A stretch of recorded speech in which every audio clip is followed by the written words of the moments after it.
આ ધડને માથું જોડ ઉઠી જા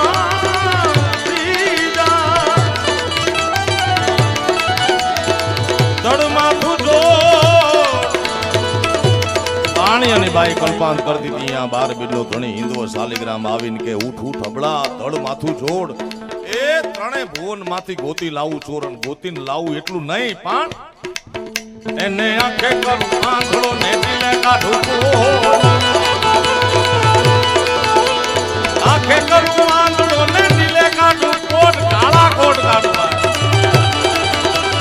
એ જગત તમે કઈ આતો રામા પીનો ચોર મારો હેલો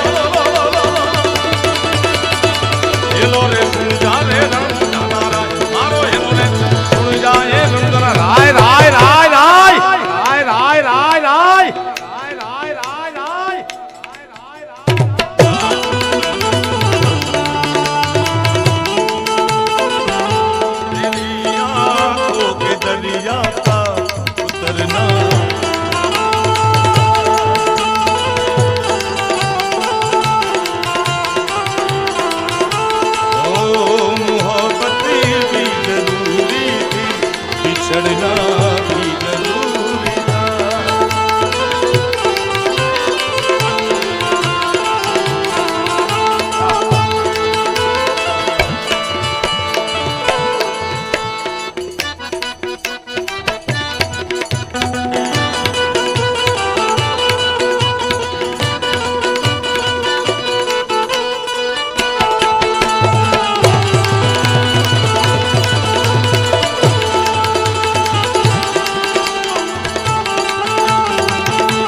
દંડ દઈ વાણિયાને સજીવન કર્યો પછી વાણિયાને ભક્તિ લાગી બાકી વાણિયાને ભક્તિ નહોતી હતી ભક્તિ વાણિયણને ભાઈ બુવાજી આપણા ઘરના ભક્તાણી હોય તો આપણે જવું પડે ને જાય ક્યાં ન જાય તો વાણિયાને ભક્તિ જેવું કઈ હતું નહીં ભક્તિ હતી વાણિયણને હતી એના ઘરના પણ એકવાર જમડાના દ્વારેથી જમદ્વારથી પાછો લાવ્યો વાણિયાને એમ થયું કે કાંઈક છે તો ખરું હો કારણ કે સમાજમાં બે ચાર પાત્રો એવા છે જેને જલ્દી ભક્તિ નામનું તત્વ અસર ન કરે એક રાજા બીજો ચારણ એટલે નો લાગે બિલકુલ એમ નહીં પણ તાત્કાલિક નો લાગે આ ભગવું ભાળ્યું સીધા પગમાં ઈ બે ચાર નહીં વિવેક ખાતર પગે લાગી હું તો વિવેકી ચારણ છું યાર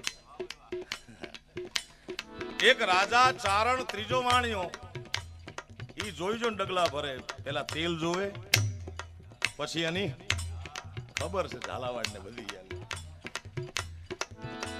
જોઈ જોઈને ડગલા ભરીએ પરખાવી ના પ્રીત કરીએ પાદરા થાપ કે ભાઈ પડે ડેમમાં 2-4 મહિના એમાં કાઈ હોય નહીં જોઈ જોઈને ડગલા ભરીએ રાજા ચારણ ત્રીજો વાણિયો ચોથી નાનકડી ના રહેતા ભક્તિ લાગે નહીં લાગી જાય ભક્તિ તો બેડો પાર સાહેબ એના પ્રમાણ આપું તમને રાજા ને ક્ષત્રિય ને દરબાર ને ભક્તિ લાગે નહીં પણ જો લાગે તો રાજા હરિશ્ચંદ્ર જેવો થઈ જાય પોતાના માટે નહીં પોતાની પ્રજા માટે જગતના ચોકમાં પોતાની દેહ વેચવા મૂકી દે સાહેબ હા ખરીદો ખરીદો ઓ દુનિયાના લોકો અમારે અમારા જીવન વેચવા અમારે અમારા જીવન રાજા ભક્તિ કરે નહીં કરે તો આવી કરે ચારણ ભક્તિ કરે નહીં કરે તો સંત મહાત્મા ઈશ્વરદાસજી જેવા કે જે દ્વારકાધીશના ગુણગાન આપણું માલધારી સમાજ આખું જગત ગાય છે એ દ્વારિકાનો નાથ ગોમતીના ઘાટ ઉપર પલોઠી વાળીને બેઠો હોય સંત મહાત્મા ઈશ્વરદાસજી હરેશ નામનો ગ્રંથ સંભળાવતા હોય ઈશ્વર ઘોડા ઝીકિયા મહાસાગરની માય તારણ હારો તારસે સાયા પકડી માય નારાયણ નારાયણા મોરા કાટણ ફંદ હું ચારણ હરિગુણ ચવા वो तो सोनो और सुगंध આ સાખી કીધી એટલે પરખે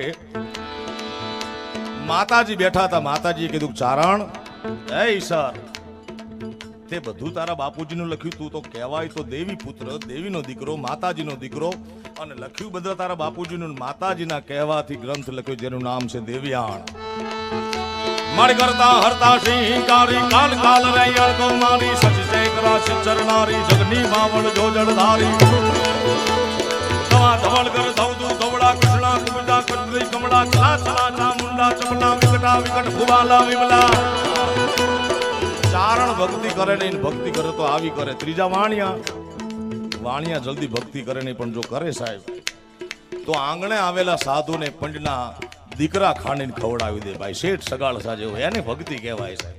નાની દીકરી એને ભક્તિ લાગે નહીં. નાની એવી દીકરી 2-5 વર્ષની વાત જગ જાહેર છે, મારે બહુ કરવી નથી, પણ નાનપણથી ઢીંગલા પોતિયાની રમતે રમે વાઘજીભાઈ નાની નાની દીકરીઓ. એમાં એક દીકરી રિહાઈને ઘરમાં આવી કે માં મારા ધણીનું નામ શું? તો કેમ બેટા? તો કે 4-5 દીકરીઓ રમે છે ઈ કે મારા ધણીનું નામ આ, મારા ધણીનું નામ આ, મારા પતિનું નામ ફલાણું. તો મારા પતિનું નામ શું? મારા ધણીનું. હવે નાની દીકરીને શું કહેવું? માથે હાથ મૂકી માએ એમ કીધું તારા ધણીનું નામ ગિરધરલાલ. હા, ઈ વાત મગજમાં ફીટ થઈ ગઈ. મેરે તો ગિરધર ગોપાલ દૂસરા ન કોઈ. એ મેવાડની મહારાણી મીરા નાનપણથી ગિરધર ગિરધર ગિરધર કરતી મોટી થઈ. એક ભવમાં 2 ભવ ન કર્યા સાહેબ. આ ભક્તિ કરે તો દીકરી આવી કરે. ऐसी लागी लगन मीरा हो गई मगन वो तो गली गली हरी गुल गाने लगी. ऐसी लागी लगन राजा चारण ने त्रीजो वाणियो ચોથી નાનકડી નાર. એતા ભક્તિ લાગે નહીં પણ જો લાગે તો વેણો પાર. માટે ગાય દલુ વાણિયો ને ગાય રે ગાય ગાય ગાય ગાય